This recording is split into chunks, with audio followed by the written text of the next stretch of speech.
Muy buenos días a todos, sean bienvenidos una vez más a esta Esquina Médica, un espacio donde ustedes y yo nos encontramos cada semana para juntos tratar temas de la medicina. Yo soy la doctora Neidi Espino Bernal y hoy estaremos hablando sobre uno de los fármacos más importantes y más populares a nivel mundial desde que fue aprobada su uso y distribución a finales del siglo XX. Científicos británicos estudiaban un nuevo medicamento para tratar la angina de pecho, una enfermedad cardiovascular que afectaba a millones de personas en el Reino Unido. Sin embargo, los resultados obtenidos en aquella investigación fueron reveladores. Un problema que afectaba a millones de hombres alrededor del planeta encontraría su fin. 1998 fue ese año donde la FDA decidió aprobar la comercialización de quien hoy se convierte en el protagonista de nuestro programa. Me refiero al sildenafil o también conocido como Viagra.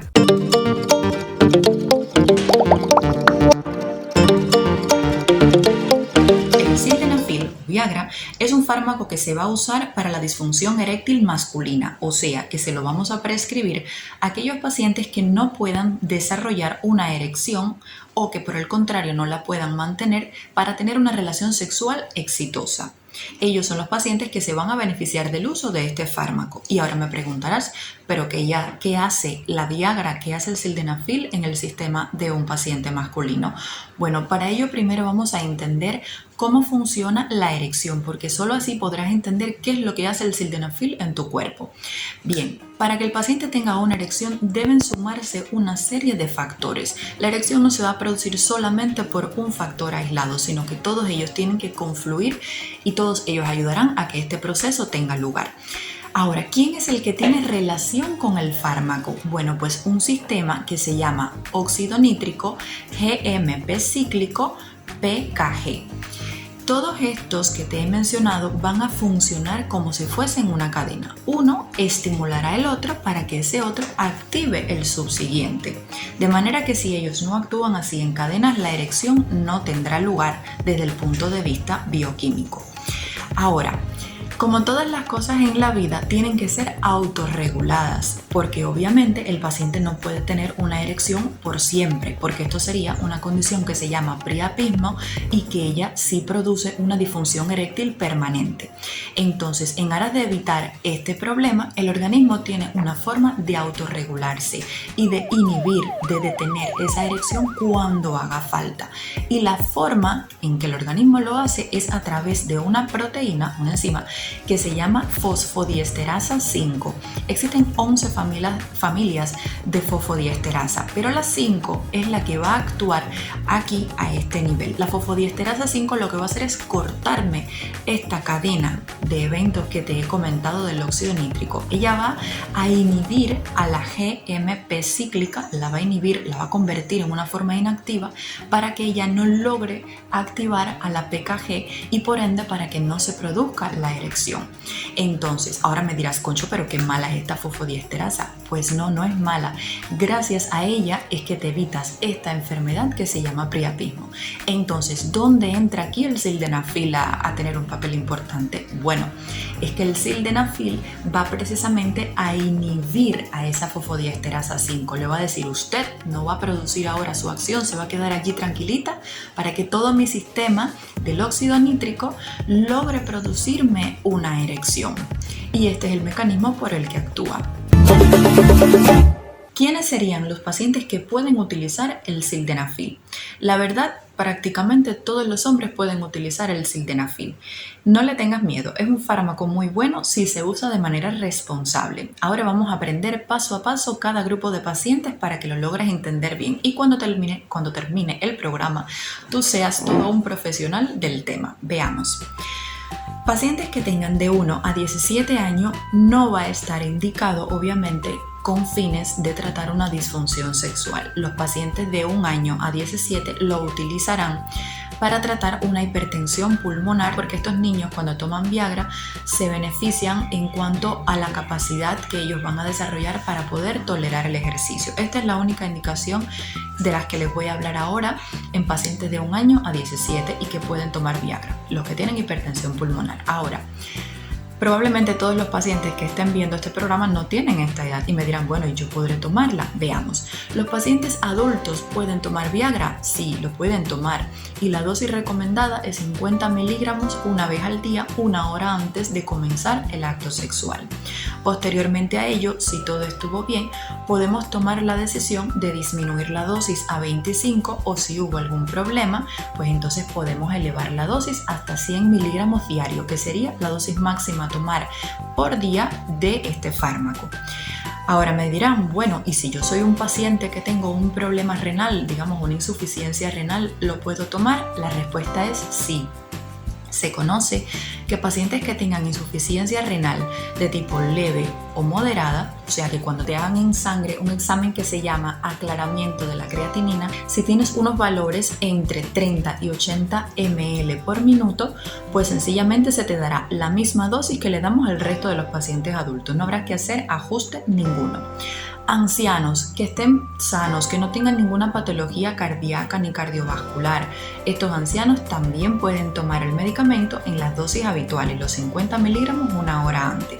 Pacientes que tengan una insuficiencia hepática, porque digamos hayan tomado mucho alcohol durante su vida y tienen una cirrosis hepática, también podrán tomar este fármaco, sí, definitivamente. Lo que pasa es que en ellos nosotros vamos a comenzar con una dosis menor, 25 miligramos 1 hora antes de tener el acto sexual. Y en el caso de una insuficiencia renal grave, que es cuando ya este examen del que te hablé, aclaramiento de la creatinina, está por debajo de 30 ml por minuto, pues también se iniciarían con 25 miligramos. Y luego, si la relación sexual fue satisfactoria, pues perfecto, esa es la dosis que debes tomar. Si no lo fue, entonces para subir la dosis habrá que hacerte un análisis por parte del cardiólogo y también habrá que hacerte otros exámenes de sangre para poder determinar si nosotros podemos subir la dosis a 50 o si el urólogo te la subirá posteriormente a 100.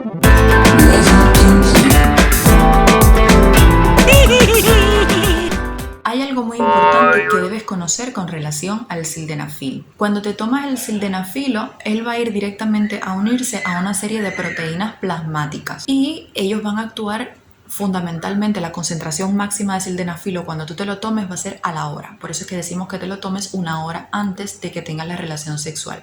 Sin embargo, ellos se van a mantener en sangre hasta 5 horas, que es su vida media, van a estar presentes en tu organismo, en el caso del sildenafilo. ¿Qué pasa? Que él no puede estar toda la vida dentro de tu organismo y eso, la forma en que tu organismo logra eliminarlo o logra metabolizarlo es a través de un sistema que se llama el citocromo P450.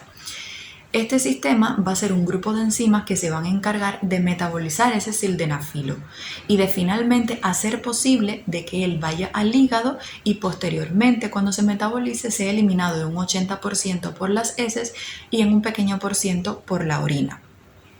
¿Qué pasa? Si este citocromo P450, que es quien se encarga de regular ese sildenafilo para que no te produzca reacciones adversas y para que esté solo en tu organismo lo que debe y no más, si este P450 está disminuido o está inhibido por algún fármaco, entonces es cuando el sildenafilo se va a mantener en sangre mucho más tiempo y quizás puedas tener algún tipo de reacción adversa.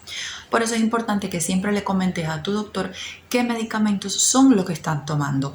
Todos los medicamentos que tomes, todos tienes que anotarlos en un papelito antes de ir a consulta y llevárselos a tu médico, porque algunos de los que te voy a mencionar ahora hacen precisamente esta acción. Me inhiben el P450 y por supuesto que te deja pues propenso a desarrollar cualquier reacción adversa porque no hay forma de metabolizar bien el sildenafilo. ¿Quiénes son estos fármacos? Mira, la ciprofloxacina, que la mandamos súper frecuente para tratar las infecciones urinarias. La cimetidina, que se manda frecuentemente en el caso de una gastritis. Otros como la miodarona, el diltiazem, el imatinib, el ketoconazol en tabletas, no la crema, la tableta 200 miligramos, el itraconazol, la ciclosporina, la eritromicina, la claritromicina, la fluoxetina, o sea, hay muchísimos fármacos que tienen este mecanismo.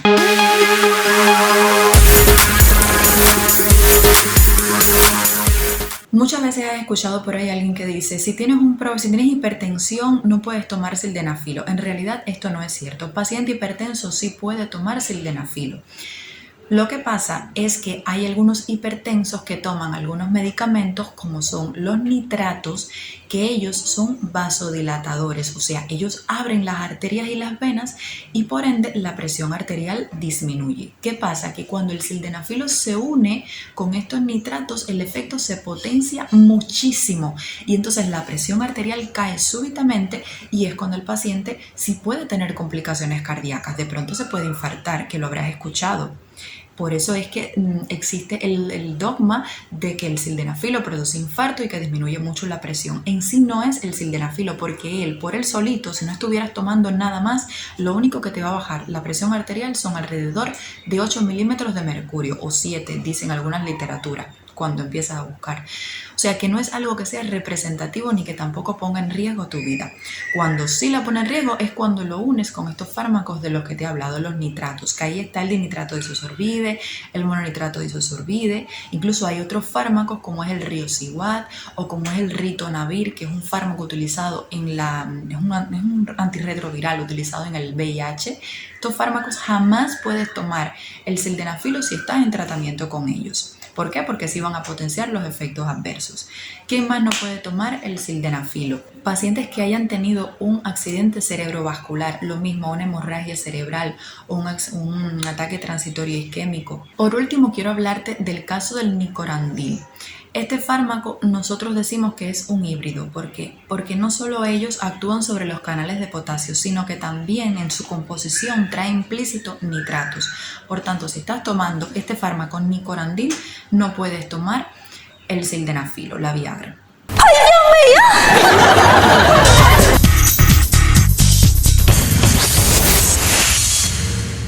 Fundamentalmente puede producir cefalea, que es un dolor de cabeza, puede producirte mareos, por eso es que no es recomendable darla cuando vayas a manejar después, porque puede afectar tu capacidad de conducir, o de si estás trabajando con máquinas, tampoco sería aconsejable que te la tomaras por esta misma razón, porque puede afectar tu capacidad de trabajo. Puede producir visión borrosa, algunos pacientes también refieren alteraciones en la percepción de colores, puede producirte bronquitis, alopecia, refieren mialgias, que son como unos dolores musculares que sientes.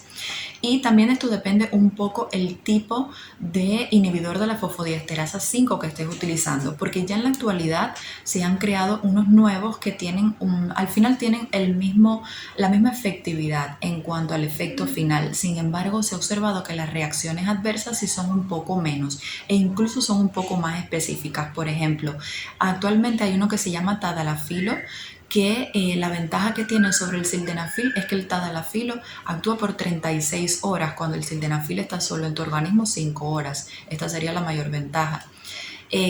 Pero sin embargo produce como reacción adversa frecuente la presencia de mialgias. Hay otros que se llaman avanafilo o vardenafilo, o sea, se han creado muchísimos. Y la diferencia entre ellos, ya te digo, la diferencia es básicamente el perfil de reacciones adversas, porque el efecto al final va a ser el mismo.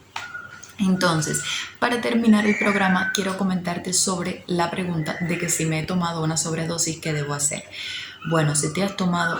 Quiero comentarte primero en relación a esto. Hay pacientes que se han hecho estudios que han tomado 200 miligramos de sildenafilo y sin embargo se ha observado que no aumenta la efectividad de fármaco. O sea, no porque te tomes más de 100 miligramos significa que vas a tener más erección y que va a estar presente por una mayor cantidad de tiempo. En realidad no, ya se han hecho estudios para esto, ensayos clínicos para evaluar este comportamiento, y lo que sí se ha observado es que no mejorará tu desempeño sexual, pero sí aumentarán las reacciones adversas, la frecuencia con que van a aparecer y la intensidad y gravedad de las reacciones adversas. Esto sí ha aumentado.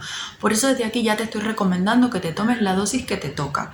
Y si has llegado a 100, pues entonces habrá que hacer una evaluación general, incluso hasta psicológica, para poder evaluar otras causas. No le haces caso al médico. Entonces, en el caso de habértela tomado, lo que debes hacer es inmediatamente ir a tu centro de salud, ir a tu hospital más cercano, y en dependencia de la situación clínica en la que te encuentres, pues será el tratamiento que te pongan. Diálisis nunca te van a hacer, porque al no eliminarse prácticamente el sildenafilo por vía urinaria, no tienes razón para que te hagan una diálisis. Quizás lo que sí te van a hacer es ponerte fluidos en vena para tratar de aumentar la presión en el caso de que te haya bajado demasiado. Quizás utilizarán unas drogas vasoactivas, unos fármacos para aumentar estabilizar tu presión, drogas que cierran los vasos y aumentan tu presión, y medidas generales en realidad, pero no te van a hacer nada más aparte de esto. Bueno, ahora sí ya me voy a despedir. Espero de verdad que les haya sido muy instructivo el programa, que estés en condiciones ya de responder las preguntas más frecuentes que siempre nos hacen en consulta, que es si puedo tomar sildenafil si soy hipertenso. Si puedes, sí puedes en realidad. Si tienes menos de 45 años, eres un paciente sano, no habrá que hacerte ni una evaluación cardiológica. Si superas los 45 años y tienes alguna condición, sí que primero tendrás que ver el cardiólogo para que haga una evaluación de tu sistema cardiovascular y diga si tienes más o menos riesgo, y en función del riesgo será la dosis de sildenafil que se te prescriba. Pero en general es un fármaco bastante seguro que puede ser utilizado, pero siempre te aconsejo que sea prescrito por un médico y no que la adquieras por cualquier otra vía y te la tomes.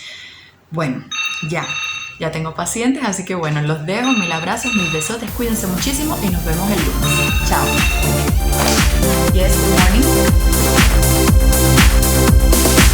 morning.